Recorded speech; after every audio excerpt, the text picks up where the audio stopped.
ओम शांति। नमस्ते। आज के सत्र में आप सबका हार्दिक स्वागत है। आज के सत्र में हम विशेष 8 पावर्स यानी कि अष्ट शक्तियों के बारे में बातचीत करेंगे।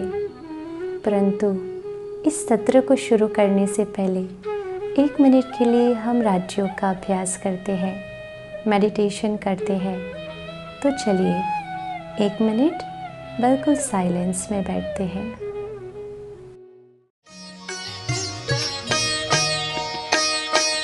दिव्य गुणों के गुलदस्ते से जीवन महक जाता है। दिव्य गुणों के गुलदस्ते से जीवन महक जाता है। सद्गुणों के श्रृंगार से दिव्य जीवन बन जाता है। दिव्य जीवन बन जाता है। सद्गुणों के श्रृंगार से दिव्य जीवन बन जाता है। दिव्य जीवन बन जाता है। ओम शांति। राजयोग के इस सत्र में हम जीवन जीने की कला को सीखेंगे। राजयोग हमें ऐसी कला सिखाता है जीवन जीने की कि जिससे हम अपने जीवन में अगर कोई कमजोरी है तो उसके ऊपर आसानी से विजय प्राप्त कर सकते हैं। समझो कि किसी को शारीरिक बीमारी है या शारीरिक कमजोरी है, तो वो उस कमजोरी के पराधीन हो जाता है, परवश हो जाता है और उस कमजोरी की वजह से और कई सारी बीमारियों का शरीर में प्रवेशना संभव हो जाता है। और कोई भी व्यक्ति नहीं चाहेगा आज के युग में पराधीन या परवश होना।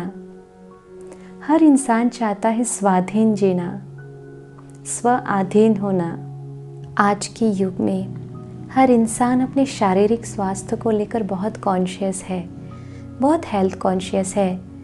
अपने शरीर में कोई बीमारी ना आए उसके लिए रेगुलर एक्सरसाइज करते हैं, प्राणायाम करते हैं, वॉक पर जाते हैं और बहुत सारी चीज़ें, डाइट का ध्यान रखते हैं ताकि कोई भी बीमारी प्रवेश न करे, कोई शारीरिक कमज़ोरी ना आ जाए।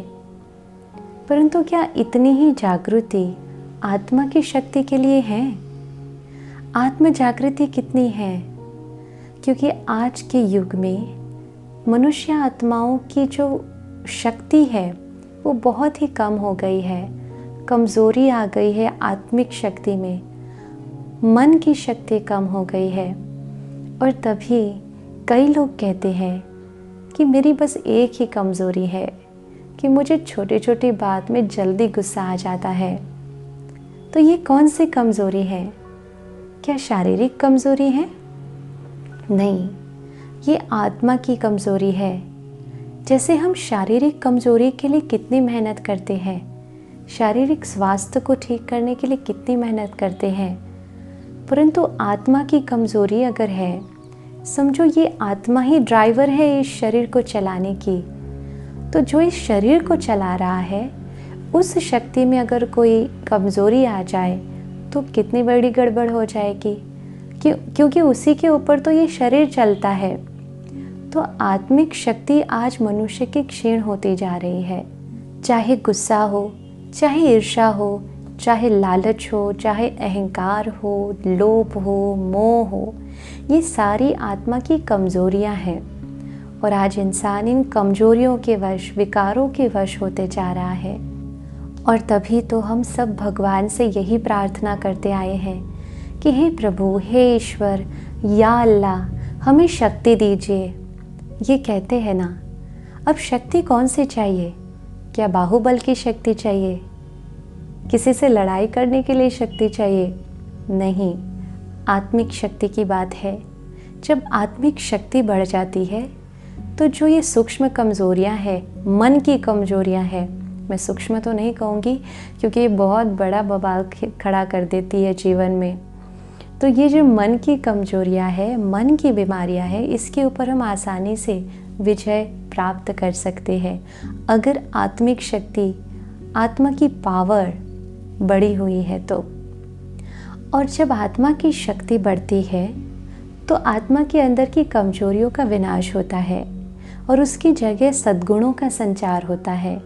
और जब सद्गुण अपने जीवन में आते हैं तो ये जीवन महक उठता है, खुशबू फैलाता है।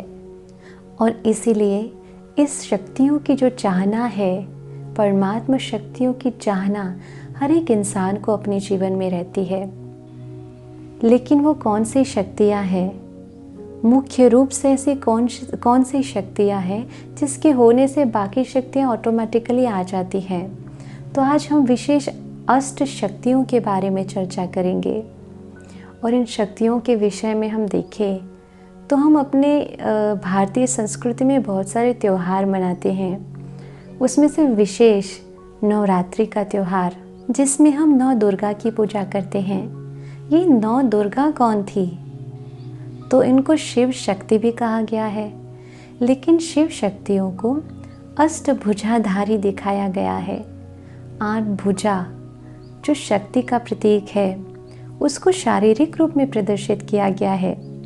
दूसरी ओर देखें तो रावण को 10 शीश दिखाए गए हैं। ये 10 शीश कौन से हैं? अहंकार का शीश, यानी कि शीश जो है वो अहंकार का प्रतीक है।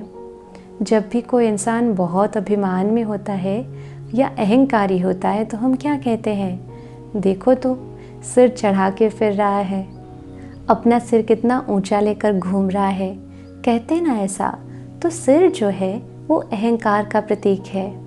और आज के युग में हर नर और नारी को ये 10 शीश जो रावण के हैं वो लग गए हैं। ये 10 शीश जो दिखाए गए हैं वो प्रतीक है कि 5 विकार पुरुष के और 5 विकार स्त्री के, काम, क्रोध, लोभ, मोह, अहंकार जैसी बीमारियां, जब अहंकार आ जाता है तो उसके पीछे सारी ये कमजोरियां आना शुरू हो जाती है। वास्तव रूप में कोई ऐसे 10 शीश वाला मनुष्य था नहीं या ना होता है, परंतु वो एक प्रतीक है। अब देखिए, आपके सामने अगर 10 शीश वाला कोई इंसान आ जाए तो कैसा दिखेगा? तो उसी प्रकार से ये जो शीश दिखाए गए हैं 10, वो विकार के प्रतीक है कि 5 विकार पुरुष के और 5 विकार स्त्री के। और आज हम देखें हर नर नारी में ये 5 विकार देखने को मिल रहे हैं। और तभी आज के संसार में गृहस्थ परिवार टूटते जा रहे हैं। उसी प्रकार हमारे सामने अष्टभुजाधारी देवियों की यादगार भी है। क्यों ना हम इन आसुरी वृत्तियों को खत्म करने के लिए इन अष्ट शक्तियों को अपने अंदर डेवलप करें। शक्तियों का प्रतीक भुजा दिखाया गया है। कभी भी किसी भी व्यक्ति से अगर हमें मदद चाहिए, बल चाहिए, तो हम क्या कहते हैं? ज़रा अपना हाथ बटा दीजिए। यानी कि भुजा जो है वो शक्ति का प्रतीक है और इसीलिए देवियों के 8 हाथ दिखाए जाते हैं। इतना ही नहीं, हर एक हाथ में एक एक दिव्य शस्त्र दिया है, वो भी दिव्य शक्ति का ही प्रतीक है। ये शस्त्र जो दिखाए गए हैं उसका अर्थ ये नहीं है कि देवियाँ जो थी वो हिंसक थी, नहीं, ये शक्तियों का प्रतीक है। और 8 हाथ वाला या 8 भुजाओं वाला कोई इंसान होता नहीं है। ये शारीरिक रूप में शक्तियों को प्रदर्शित करने के लिए दिखाया जाता है। तो वो कौन सी अष्ट शक्तियाँ थी जिससे इन देवियों ने इस संसार से आसुरी वृत्तियों को खत्म किया? तो सबसे पहली शक्ति है सहन शक्ति। जैसे कि इस चित्र में आप देख रहे हैं कि बच्चे वृक्ष को पत्थर मार रहे हैं और वृक्ष रिटर्न में फल दे रहे हैं। जिस वृक्ष के ऊपर फल होते हैं वो सदा फैला हुआ और झुका हुआ होता है और उन्हीं को पत्थर मिलते हैं। जिस वृक्ष पर फल नहीं हो उसे कौन पत्थर मारना चाहेगा? वैसे ही संसार में भी उसी को सहन करना पड़ता है जिसके अंदर फल है, यानी कि विशेषताएं हैं। तो अगर कोई पत्थर मारता है तो हमें ये समझना चाहिए कि हम विशेष हैं और सहन उसी को करना पड़ता है। तो अगर आपको कोई पत्थर मार रहा है, इसका अर्थ ये है कि आपके पास जो अच्छाई है, जो फल है, वो उसको चाहिए, सामने वाले को चाहिए, तो प्रदान करो ना। जो वो आपको इतना सम्मान दे रहा है, उनके पत्थर मारने में भी आपका ही सम्मान है, क्योंकि पत्थर मार के वो आपको ये कह रहे हैं कि देखिए हमारे पास तो फल नहीं है, परंतु आपके पास है जो हमें चाहिए, तो ये हमारा ही सम्मान हुआ ना। तो सहन उसको ही करना पड़ता है इस संसार में जिसके पास विशेषता है, कुछ अच्छाई है या फल है। और ये फल स्वयं के लिए नहीं होता, बांटने के लिए होता है। यहाँ मुझे वो सुंदर भजन की लाइन याद आती है जिसमें कहा है कि पेड़ न खाते अपना फल, नदियाँ न पीती अपना जल। तो जब कोई आपको पत्थर मार रहा है तो समझिए आपके अंदर बहुत सारी विशेषताएं हैं। जहाँ तक एक बात है, जैसे लकड़हारा होता है और वो किसी एक पेड़ को जब काटने जा रहा है तो वही पेड़ उसको पहले छाया देता है, तो कितनी सहन शक्ति हुई। सहनशीलता जो है वो 2 शब्द से बना हुआ है, सहन और शील। शील यानी कि चरित्र। जो व्यक्ति सहन करता है उसका चरित्र निखरता है। जितने भी इस दुनिया में महान आत्माएं होकर गई है, उन्होंने बहुत ही सहन किया है। सहन करने से सक्सेस भी मिलती है। तो हम देखें कि जैसे कि महात्मा बुद्ध की एक बात मुझे याद आती है कि एक बार महात्मा बुद्ध जी तपस्या में बैठे हुए थे और तभी एक इंसान आता है और वो उनको बहुत सारी गाली देने लगता है, बहुत लंबे समय तक उनको गाली देता है। और फिर जब महात्मा बुद्ध जी कोई रिस्पॉन्ड नहीं देते तो थोड़ा और नज़दीक जाके गाली देने लगता, और फिर 1 घंटे के बाद जब कोई रिस्पॉन्ड नहीं मिलता है तो महात्मा बुद्ध जी से वो कहता है, क्या आपने सुना मैं क्या कह रहा हूँ कब से? तभी महात्मा बुद्ध कहते हैं, भाई तू वो दे रहा है जो तेरे पास है, परंतु इनमें से मेरे काम की कोई भी चीज़ नहीं है, तो मैंने लिया ही नहीं। आप किसी को कुछ चीज़ दो, कोई भी चीज़ आप किसी को देते हो और वो इंसान वो चीज़ न ले तो वो किसके पास रहेगी? आपके पास रहेगी ना, स्वयं के पास रहेगी। तो ये बात सुनकर वो जो व्यक्ति था वो बिल्कुल ही बदल गया और फिर महात्मा बुद्ध के चरणों में गिर पड़ा और उनका स्पेशल यानी कि बहुत करीबी शिष्य बन गया, क्योंकि उसने सोचा कि 1 घंटे से मैं किसको गाली दे रहा था? स्वयं को गाली दे रहा था। तो इसका मतलब ये हुआ कि सहन शक्ति से हम किसी को भी झुका भी सकते हैं। सहन करना कायरता नहीं है। तो दूसरों को झुकाने का आधार भी क्या हुआ? सहनशीलता। और सहन करना ये कायरता नहीं है, अपनी आंतरिक शक्ति को विकसित करना है। लेकिन इस सहन शक्ति को विकसित करने का आधार क्या है? तो उसके लिए 2 गुणों की आवश्यकता होती है, एक प्रेम और दूसरा क्षमा। प्रेम भाव और क्षमा भाव, ये दोनों को होना चाहिए अगर ये शक्ति को विकसित करना है। जैसे कि हम देखें कि एक माँ और बच्चे का रिश्ता है, तो बच्चा कैसी भी हरकत करे, परंतु माँ उसके साथ प्रेम है इसलिए उसको क्षमा कर देती है। और इसकी जगह अगर कोई और बच्चा हो या कोई बाहर का व्यक्ति हो तो आज हमारा प्रेम भी परसेंटेज में हो गया है, जबकि प्रेम हमेशा सदा रहता और सबके लिए समान होना चाहिए। तो प्रेम भाव और क्षमा भाव अगर है तो सहन शक्ति विकसित हो सकती है। अगर हम याद करें कि जीसस क्राइस्ट को जब क्रॉस के ऊपर चढ़ाया गया तो उनको कितना पहले टॉर्चर किया गया था और उन्होंने कितना सहन किया, फिर भी इतना सारा टॉर्चर करने के बाद भी अंत में उन्होंने जब क्रॉस पर चढ़ाया गया तो यही प्रार्थना की ईश्वर से, उन्होंने कहा, ओ गॉड इन सब को माफ़ कर देना, क्योंकि उनको पता नहीं है कि वो क्या कर रहे हैं। तो सोचिए कितना प्यार है, कितनी क्षमा भावना है, और तभी आज दुनिया उनको याद करती है। तो जब प्रेम भाव और क्षमा भाव के अंदर में कमी होगी तो कौन सी कमज़ोरी आने की संभावना है? तो क्रोध आने की संभावना है। जैसे कि जब श्री राम ने शिव धनुष को तोड़ा तो परशुराम जी हिल गए और वो आए और श्री राम को बहुत उलट सुलट कहने लगे। बहुत देर तक उन्होंने ऐसा वैसा कहा, परंतु श्री राम ने क्या किया? श्री राम ने बहुत मधुर वचन से, प्रेम भाव और क्षमा भाव से परशुराम जी को अपनी बातों से, मधुर वचन से जीत लिया। प्रेम की मूर्ति बनकर, क्षमा की मूर्ति बनकर उन्हें अपने मधुर वचन से कहा कि हे परशुराम, आप तो परशुराम हैं, मैं तो सिर्फ राम हूँ। आप कितने बड़े हैं, मैं तो बहुत छोटा हूँ। ऐसा कहकर उनको जीता भी, उनको शांत भी कर दिया और अपने अस्तित्व का भी एहसास करा दिया। तो सहन शक्ति एक महानता है। फिर सहन शक्ति के साथ साथ एक और शक्ति चाहिए, समाने की शक्ति। जैसे एक समुद्र होता है, वो सारी नदियों का पानी अपने अंदर समा लेता है। अब नदियाँ तो कचरा लेकर के भी आती है ना, परंतु समुद्र ऐसा नहीं कहता कि अपना कचरा मेरे अंदर मत डाल, वो सबको समाता है। लेकिन समुद्र कचरे को भी अपने अंदर नहीं समा लेता है, वो अपनी लहरों के द्वारा उस कचरे को बाहर फेंक देता है, अंदर नहीं रखता। और कुछ भारी होगा तो वो अपने अंदर समा लेता है। ठीक इसी प्रकार लोग सहन तो कर लेते हैं, परंतु समाते नहीं है, तब बहुत बड़ी गड़बड़ हो जाती है। जैसे कि हम परिवारों में देखें कि सास और बहू है, सास ने कुछ डांट दिया बहू को, तो बहू उस समय सुन लेती है, कुछ नहीं बोलती, चुप रहती है, सहन कर लेती है।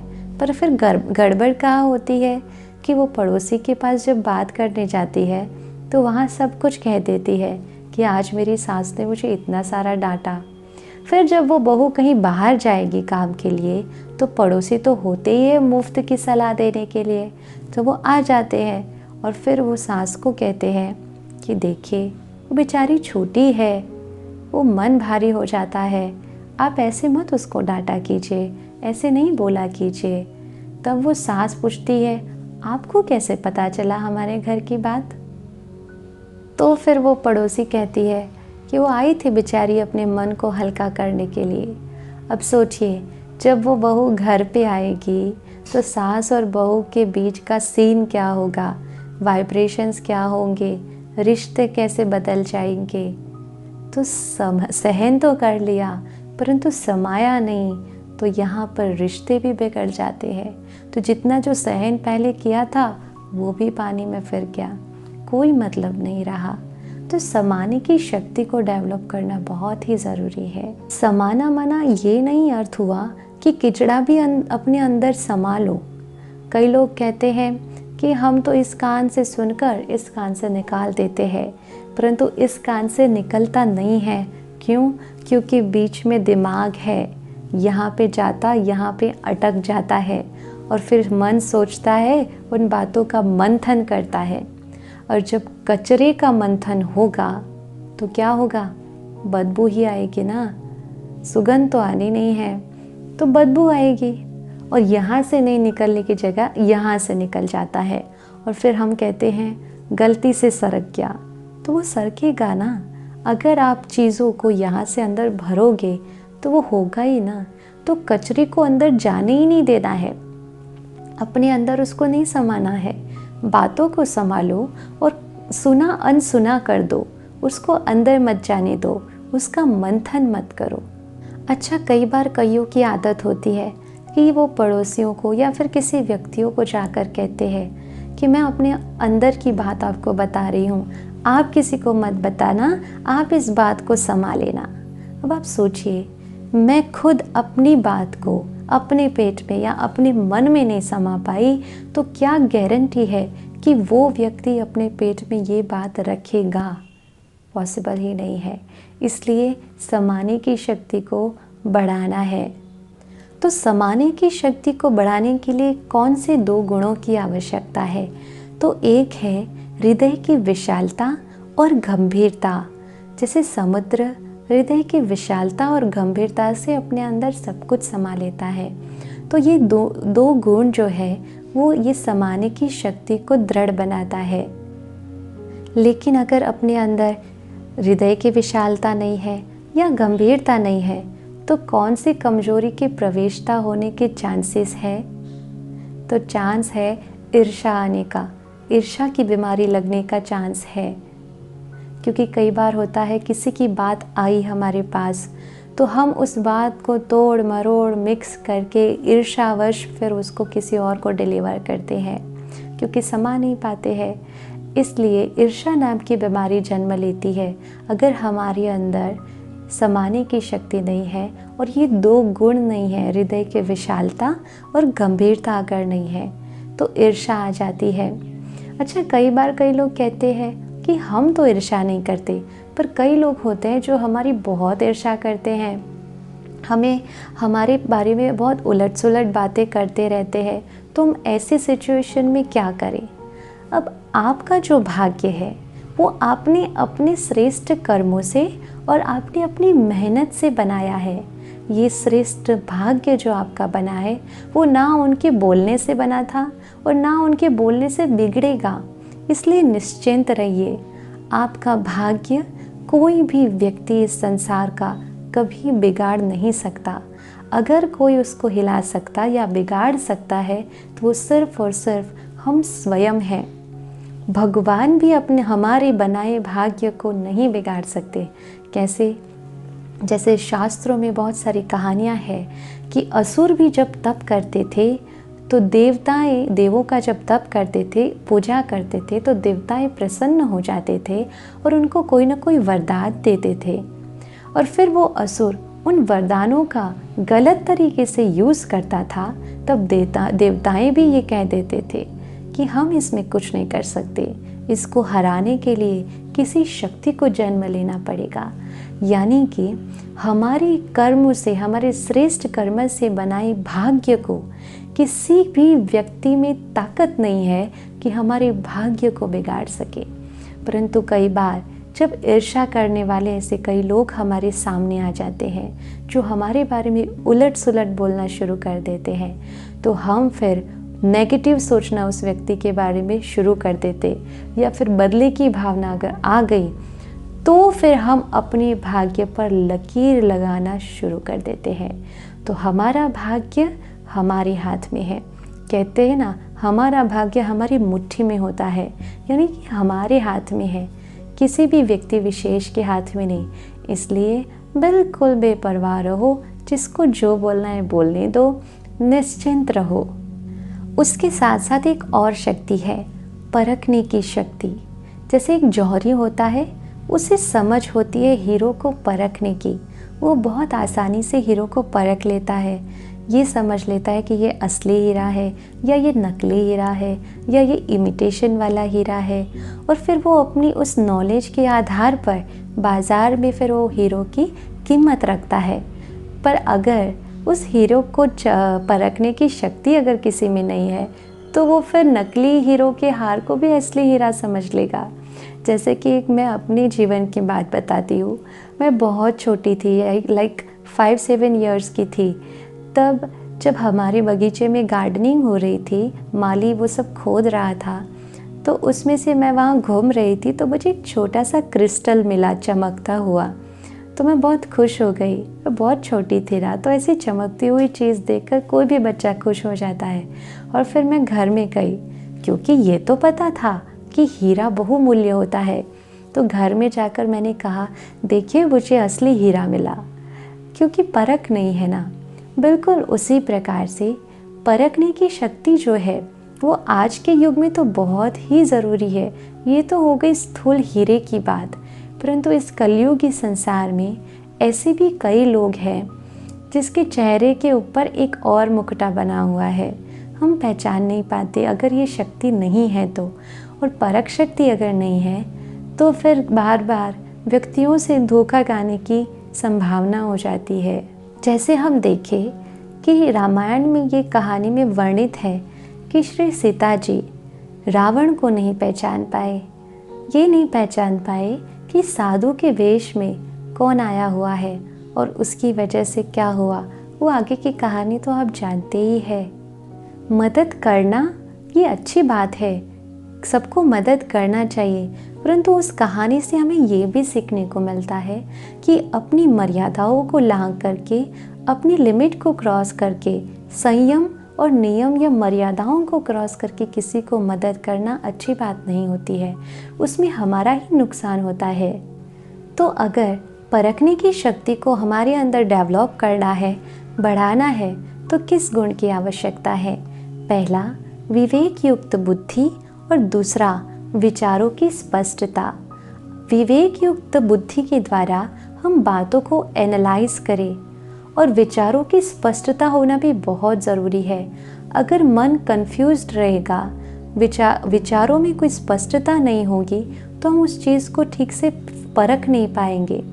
जैसे कि एक कैमरा होता है, उसमें फोकस नहीं होगा तो जो चित्र है वो क्लियर नहीं दिखाई देगा, और क्लियर नहीं दिखाई देगा तो हमें समझ नहीं आएगा कि वो कौन सा चित्र है। तो किसी भी चीज़ में विवेक को यूज़ करना, हर बात को एनालिसिस करके फिर उसको समझ करके फिर आगे बढ़ना और विचारों की स्पष्टता होना। परंतु आज के व्यक्ति भौतिक चीज़ों के उसमें प्रभाव में बहुत आ जाते हैं, भौतिकवाद में बहुत आ जाते हैं, और उसकी वजह से उस चीज़ को परख नहीं पाते और फिर धोखा मिल जाता है। इसलिए विवेक युक्त बुद्धि और दूसरा है विचारों की स्पष्टता। अगर ये दो गुण हमारे अंदर है तो हम परखने की शक्ति को डेवलप कर सकते हैं। परंतु अगर ये दोनों गुणों की कमी है तो कौन से कमज़ोरी के शिकार बन जाएंगे? मोह के शिकार बन जाएंगे। इसलिए इन दोनों गुणों को अपने अंदर भरना है और मोह के ऊपर जीत पाना है, क्योंकि फिर और सारी चीज़ों में मोह होने लगेगा तो फिर परख ही नहीं पाएंगे, समझ ही नहीं पाएंगे और विवेक शून्य हो जाएंगे।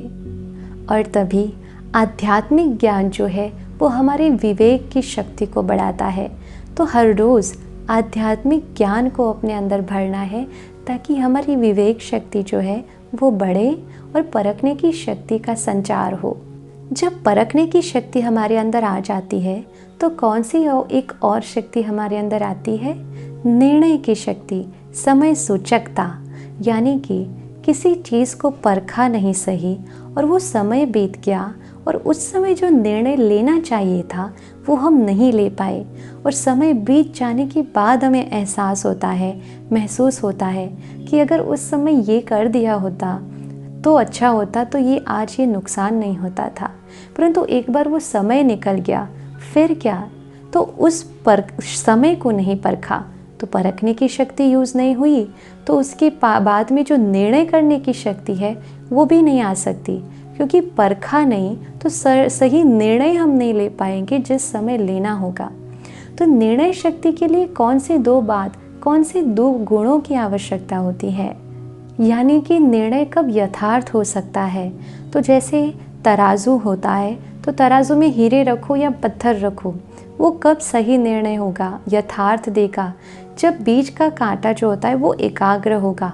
अगर कांटा थोड़ा सा भी झुका हुआ है तो सही तोल नहीं दिखाएगा। बिल्कुल वैसे ही जीवन में सही निर्णय लेने के लिए क्या ज़रूरी है? मन का एकाग्र होना बहुत ही आवश्यक है। अगर मन का कांटा कहीं पर भी झुका हुआ है, जैसे कि कोई व्यक्ति ने कुछ कहा और हमारा उस व्यक्ति की तरफ थोड़ा भी प्रभाव गया, यानी कि मन का कांटा थोड़ा उस तरफ झुका, तो निर्णय जो है वो यथार्थ नहीं होगा, वो निर्णय गलत ही होगा। अगर निर्णय शक्ति को बढ़ाना है तो कौन से गुण की आवश्यकता है? एक है एकाग्रता और दूसरा है मन का संतुलन। अगर एकाग्रता होगी और मन का संतुलन होगा, किसी भी व्यक्ति वस्तु के विशेष के प्रभाव में हम नहीं आएंगे, संतुलन बना रहेगा, तो हम किसी भी परिस्थिति में, चाहे कोई भी परिस्थिति हो, उस समय निर्णय अच्छे से और सही तरीके से ले पाएंगे। परंतु अगर निर्णय शक्ति जहाँ पर शक्तिशाली नहीं है, यानी कि कमज़ोरी कौन सी आ जाएगी? अगर निर्णय शक्ति हमारे अंदर ठीक से नहीं चल रही है तो अभिमान आ जाएगा।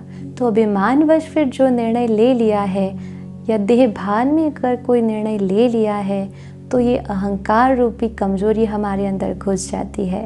और कई बार जब गलत निर्णय ले लेते हैं तो हमें अंदर पता होता है पर हम उसको स्वीकार नहीं करते कि हाँ हमने गलत डिसीजन ले लिया।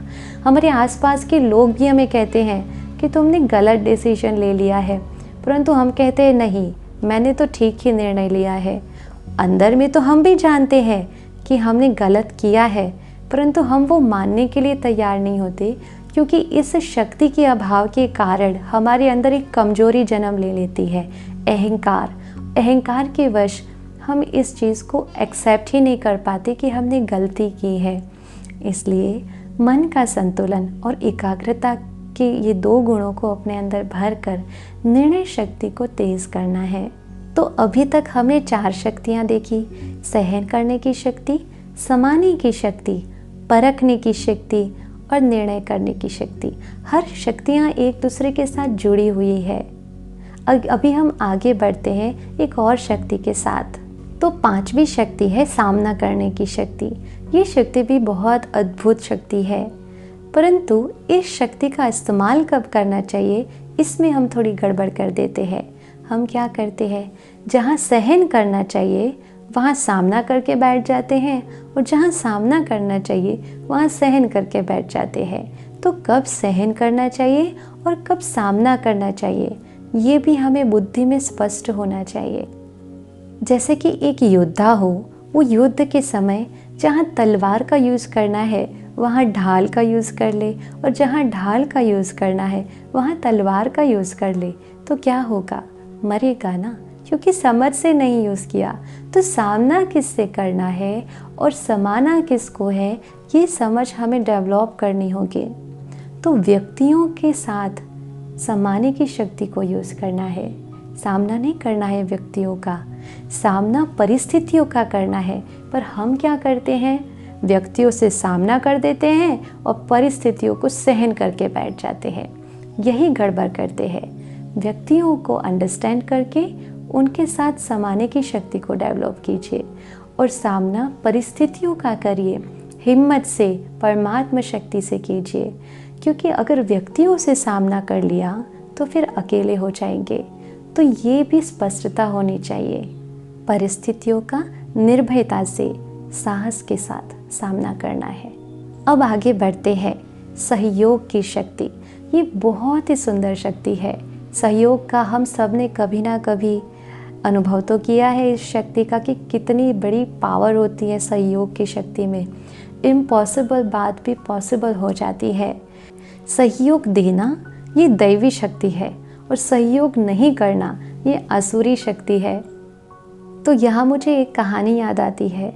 एक बार इंद्रदेव ने दावत रखी, तो उन्होंने देवताओं को भी बुलाया और असुरों को भी बुलाया। असुरों को लगा कि शायद इंद्रदेव ने हमारा अपमान करने के लिए ये कुछ प्लान किया है, तो उन्होंने पहले ही कह दिया कि हम भोजन के लिए प्रथम बैठेंगे, पहली पंगत हमारी लगेगी, हम देवों का झूठ नहीं खाएंगे, जूठा नहीं खाएंगे। तो फिर इंद्रदेव ने कहा पहले या बाद में क्यों करना, सब साथ में बैठेंगे। तो एक हॉल में असुरों को बिठा दिया, एक हॉल में देवताओं को बिठा दिया और 36 प्रकार का भोजन पिरसा गया। परंतु इंद्रदेव की यहाँ पे एक शर्त थी कि आप भोजन सीधे हाथ करेंगे, हाथ मोड़ना नहीं चाहिए, और इसलिए सबके हाथ पर लकड़ियाँ बांध दी ताकि हाथ मुड़े नहीं। तो असुर लोग कैसे खाने लगे, उछाल उछाल कर खाने का शुरू कर दिया, परंतु भोजन तो नहीं कर पाए, उल्टा ही पूरा हॉल गंदा कर दिया। इस तरफ देवताएं बहुत प्यार से भोजन कर रहे थे। कैसे? तो उन्होंने एक दूसरे के सामने बैठ गए और फिर एक दूसरे को सहयोग देकर भोजन कराना शुरू कर दिया। सीधे हाथ से एक दूसरे को भोजन करा रहे हैं। तो ये होती है सहयोग की शक्ति। तो उन्होंने भोजन का आनंद भी लिया, पेट भर के भोजन भी किया। इस तरफ असुरों ने ना भोजन कर पाए और ही हॉल गंदा कर दिया और डिस्टर्ब भी हो गए, तो कोई सुख प्राप्त नहीं हुआ। तो सहयोग देना ये एक दैवी शक्ति है। तब से ये बात मानी गई कि सहयोग देना ये दैवी शक्ति और सहयोग नहीं करना ये आसुरी बात हो जाती है। लोगों को सहयोग देने से हमारे अंदर दैवी लक्षण आते हैं और ये शक्ति का संचार और ही दृढ़ हो जाता है। सहयोग की शक्ति को बढ़ाने के लिए विशेष 2 गुण कौन से चाहिए? तो एक प्रेम भाव चाहिए और दूसरा समझदारी चाहिए। अगर प्रेम होगा तो हम किसी भी व्यक्ति को सहयोग कर पाएंगे, और वो भी समझदारी के साथ सहयोग करना है। जैसे देवताओं ने समझदारी यूज़ की, बिल्कुल वैसे तो सहयोग शक्ति को डेवलप करना है तो प्रेम भावना और समझदारी होना बहुत आवश्यक है।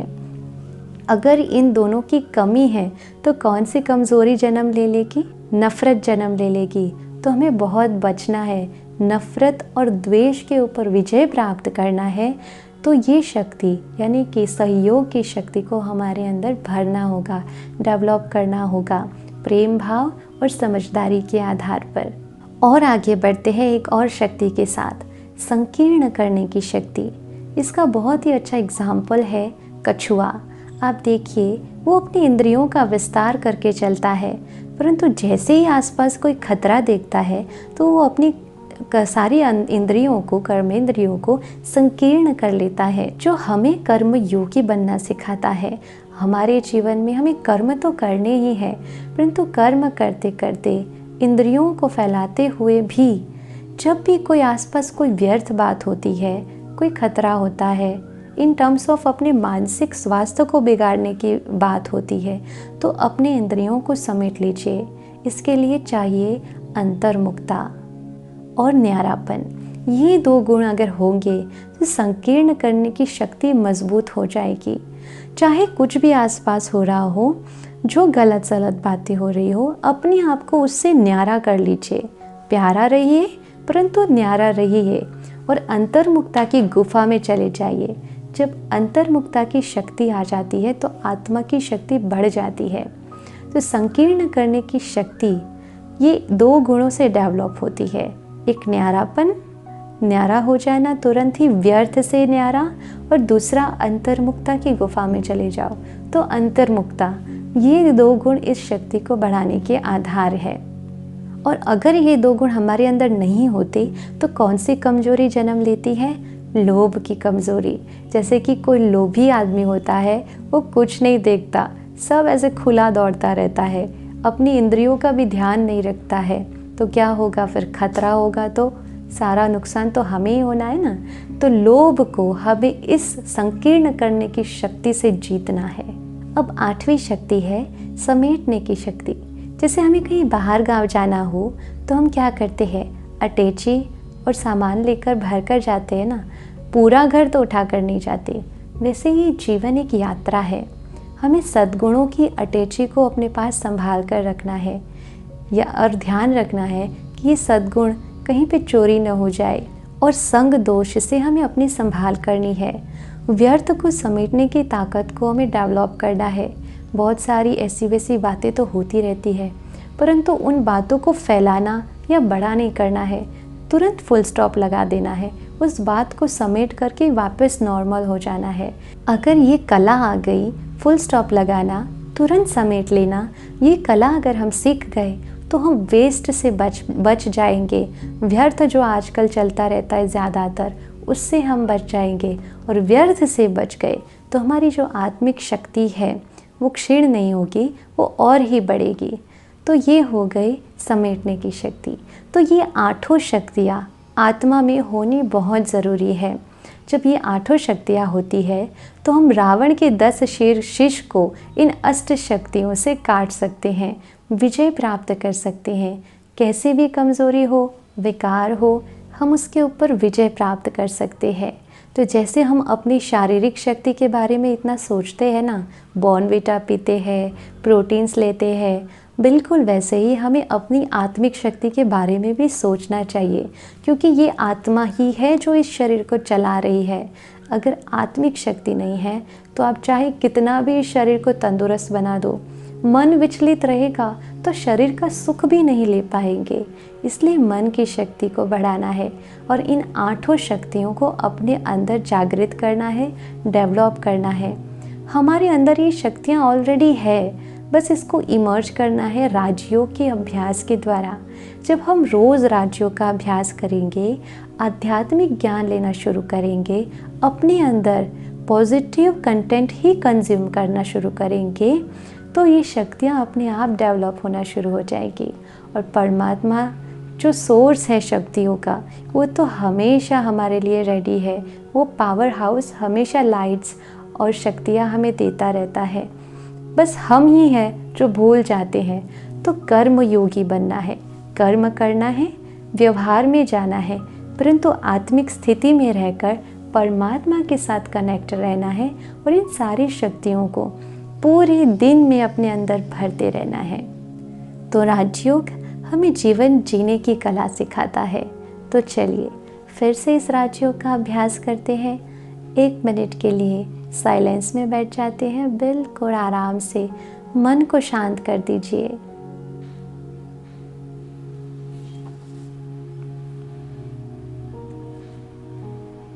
बाह्य सभी बातों से मुक्त हो जाइए।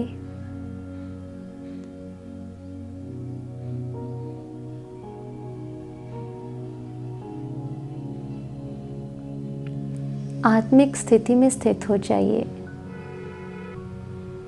अपने आप को देखिए कि हम ज्योति बिंदु स्वरूप, भ्रुकुटी की मध्य में चमकता हुआ सितारा, जो इस शरीर को चलाने वाली चैतन्य शक्ति हूँ। अष्टभुजाधारी, अष्ट शक्तियों से सुसज्जित आत्मा हूँ मैं। परमात्मा की दिव्य शक्तियाँ मेरे अंदर आ रही है और मैं इन सारी शक्तियों से भरपूर हो रही हूँ।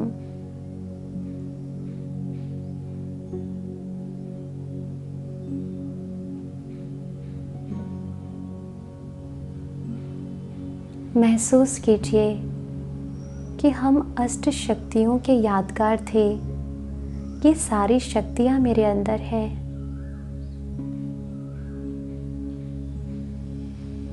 और इन शक्तियों को मुझे और आत्माओं के ऊपर लुटाना है।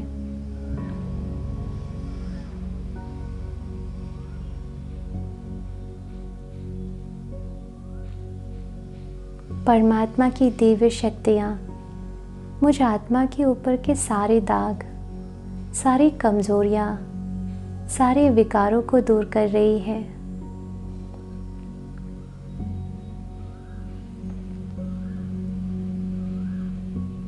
मैं बिल्कुल शुद्ध आत्मा, शक्तियों से पावरफुल आत्मा बन चुकी हूँ। ओम शांति शांति शांति। तो आज के सत्र में हमने अष्ट शक्तियों के बारे में जाना और अब इन शक्तियों को अपने अंदर बार बार रिवाइज करते रहना कि हम इन शक्तियों से भरपूर आत्माएं हैं और किस समय किस शक्ति का यूज़ करना है उसके बारे में भी जाना। तो ध्यान रखना है कि कब सामना करना और कब सहन करना, कब कौन सी शक्ति को यूज़ करना, ये भी विवेक को बढ़ाना है। तो हम इन शक्तियों को हमेशा अपने जीवन में यूज़ करते रहे और मानसिक बीमारियां, कमजोरियों से हमेशा दूर रहे। यही शुभ भावनाएं हैं। कल हम बहुत ही इम्पॉर्टेंट सेशन करने वाले हैं जिसमें एक बहुत बड़ी चीज़ आपको जानने को मिलेगी। पूरी कहानी, परमात्मा कैसे आए, किसके तन का आधार लिया, कैसे ज्ञान सुना रहे हैं, ये सब कुछ उसमें वर्णित होगा। तो कल का सेशन बिल्कुल मिस मत कीजिएगा। आज के लिए इतना ही। कल फिर से मिलते हैं एक नए सेशन में। ओम शांति। Thank you so much.